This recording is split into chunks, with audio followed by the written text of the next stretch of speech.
राधे राधे, जय श्री कृष्णा, श्री हरिदास, राधा रानी की जय, बरसाने वाली की जय। आज हम आपको बरसाने की एक सत्य घटना सुनाने जा रहे हैं। ये ऐसी भक्त की कथा है जिस पर स्वयं राधा रानी ने अपनी कृपा बरसाई और स्वयं बांके बिहारी जी ने अपनी दृष्टि इतनी रखी कि वह धन्य हो गई भक्त।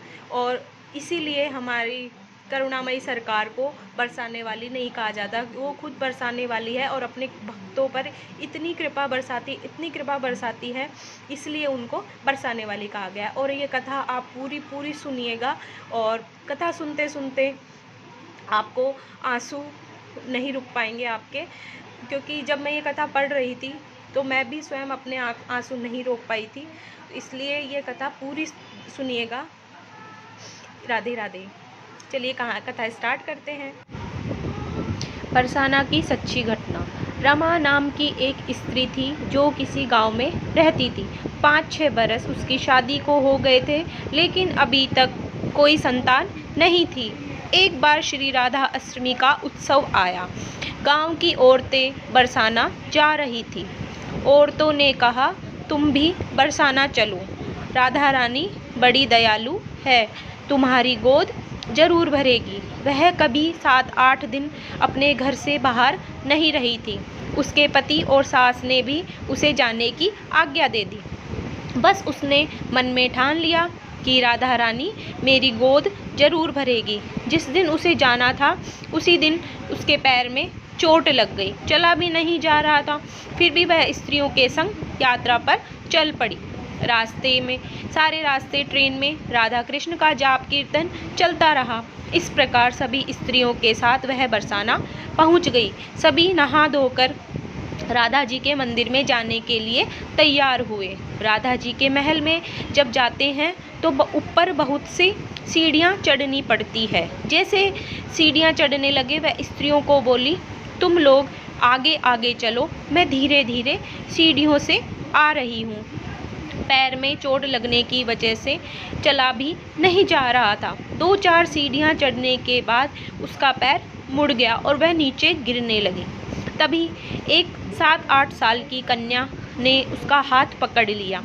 रमा बोली, बेटी आज अगर तुम ना होती तो मैं नीचे गिर गई होती। वह कन्या बोली, मैया ऐसे कैसे गिर जाने देती मैं तुम्हें।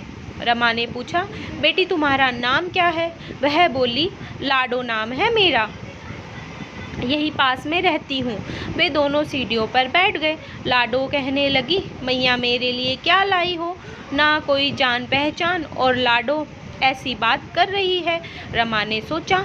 फिर रमा ने कहा, लाडो मैं कल तुम्हारे लिए लेकर आऊँगी, तुम्हें क्या पसंद है। लाडो बोलती है, मुझे नथनी, गले का हार, कान में कुंडल, चूड़ियाँ, मेहंदी, घाघरा चोली, यह सब चीज़ें पसंद है, कुछ भी ले आना। इतना कहकर वह बालिका भाग गई। जैसे तैसे रमा भी मंदिर के दर्शन करके लौट आई। आकर सोचने लगी उस बालिका के बारे में और बाजार से उसने गले का हार और चूड़ियाँ उसके लिए लाई। अगले दिन वह जहाँ मिले थे वह लाडो उसका इंतज़ार करते मिली। चूड़ियाँ और गले का हार जैसे उसे दिया वह बोली, बस इतनी सी ही, और चीज़ें नहीं लाई, और वह मुंह फुलाकर बैठ गई। तब रमा बोली, अभी मैं 8 दिन यहीं पर हूँ, रोज़ तुम्हारे लिए कुछ ना कुछ लाया करूँगी। यह सुनकर लाडो उसके गोद में बैठ गई और गले लग गई। रमा तो रोने लगी, उसे जैसे एक संतान मिल गई। खूब प्यार से उसके सिर पर हाथ फेरा। ऐसे ही वह फिर चली गई। रमा ने मंदिर में आकर घाघरा और चोली उसके लिए बनवाए। ऐसे ही रोज़ कुछ ना कुछ वह उसे देती। एक दिन रमा कहती है, अब यह सारी चीज़ें मुझे पहनकर भी दिखा, कैसी लगती है। लाडो बोली, कल राधा अष्टमी है, कल पहनूंगी। इस बार लाडो के साथ एक लड़का भी था। उसे देखकर रमा ने कहा, आज पता नहीं मेरे मन में क्या आया, मैंने एक धोती और मुकुट मोर वाला लिया है, क्या मैं इसे दे दूं? लाडो बोली, यह कनुआ है, मेरे साथ ही रहता है, हाँ तुम इसे दे दो।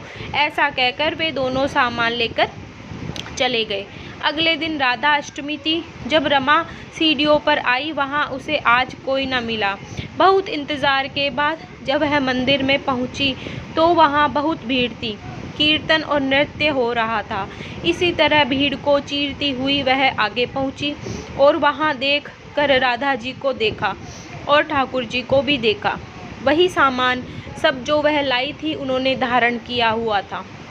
वह पत्थर सी हो गई, आँखों से आंसू बहने लगे। बात समझते देर न लगी कि वह लाडो राधा जी और कनुआ कृष्ण जी हैं। स्वयं जगत के पालनहार उसके पास आते हैं। राधा जी उसकी गोदी में बैठती है और उसे मातृत्व सुख प्रदान करती है। वह तो जैसे बावरी हो गई, दिन रात लाडो लाडो कहती रहती, पुकारती रहती। वह स्त्रियों से बोली, तुम लोग घर जाओ, मैं नहीं जाऊंगी।